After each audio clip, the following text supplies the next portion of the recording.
Let's talk about some more expanded and enhanced details coming from two guys that seem to know a lot about some of the upgrades and features that we're going to be getting.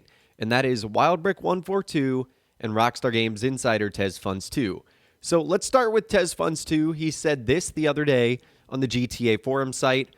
Rockstar is likely going to apply the advanced handling flags to most, if not all, vehicles on expanded and enhanced. They already accidentally added performance upgrades handling data to the Banshee and other vehicles. Who's to say that there won't be more changes applied to them too? There's also the downforce modifiers for open wheel cars. We could see that applied to maybe supercars on E&E, and he said there's a possibility that Rockstar may improve the advanced handling flags on E&E to address issues with bouncing, etc. So in case you guys don't know, there's a lot of stats attached to all the cars in games. Supercars, muscle cars, etc. And they're actually all stored in those advanced handling flags. Now, not all vehicles have the same advanced handling flags. Some have different things that add more downforce. Some add more weight, so on and so on. And so we already saw this where Rockstar introduced it to the Banshee and a handful of other cars. And it seems like they are preparing to apply it to all vehicles on expanded and enhanced, which I think would allow them to have the performance upgrades that we've been promised for all the vehicles, or at least select vehicles. Remember when Rockstar made that announcement in the Los Santos Tuners update? They said that some cars were going to be getting performance-specific upgrades. And I'm excited to see what Rockstar could do, because I feel like we need to spice some things up as far as not only the cars go, but just customizing them in general. Just spice things up a little bit. Now, there was more follow-up to that.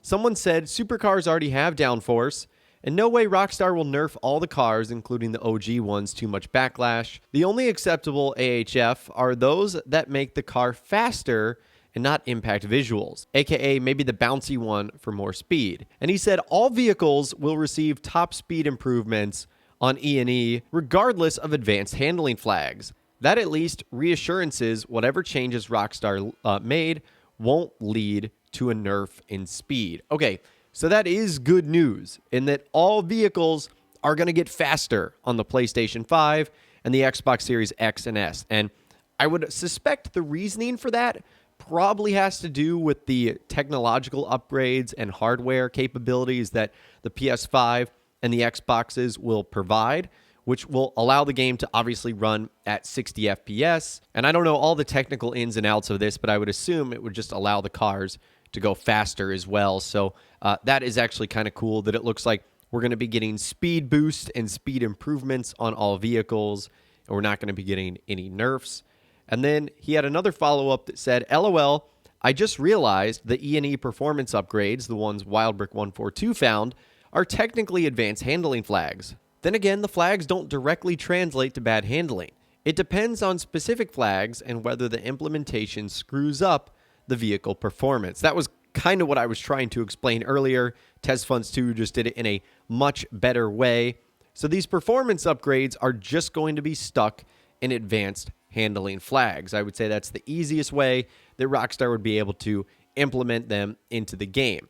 Now, we've talked about in the past some other upgrades that Rockstar looked to be doing, whether it's multi-class races or transform races. We saw Rockstar making changes within a couple of classes like Super, Sports, Coupe, Sports Classic, Motorcycle, stuff like that. So it'll be interesting to see which vehicles get these performance upgrades.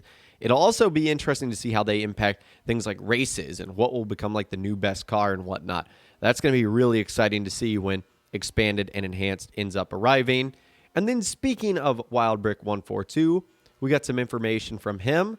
Someone said, to me, release E&E without DLC would feel empty and cheap, but it's Rockstar. And he said, E&E is the DLC. It won't be a big one, that's for sure. Think of it as the returning players content, but it's still going to have some exclusive content for Grand Theft Auto Online. So E&E is basically a GTA Online DLC. It's just going to be exclusive for the next generation consoles, or at this point, I should say the current generation ones, PlayStation 5 and Xbox Series X and S. So remember, the returning player bonus content was the Marshall Monster Truck, the Dodo Seaplane, the Kraken Submarine, the Impante Dukes, the Declasse Stallion, the Ballista Compact, the Hatchet, and the Duke of Death. So those were the vehicles that Rockstar gave to returning players when we came over from the PlayStation 3 and the Xbox 360 to the PlayStation 4 and the Xbox One. So I guarantee you they're going to be doing something like that. And then he says some of it will probably remain exclusive to Grand Theft Auto Online, because remember, all of those were made available in story mode too. So that's something interesting to keep in mind too, that some of it might be only for online, some of it might only be for single player, or vice versa. Now, let's move on. Another person ended up asking what new modifications we were going to get. Would Rockstar change the way we customize our cars, like something in Need for Speed or the Midnight Club series? And he basically said that's unfortunately not going to happen.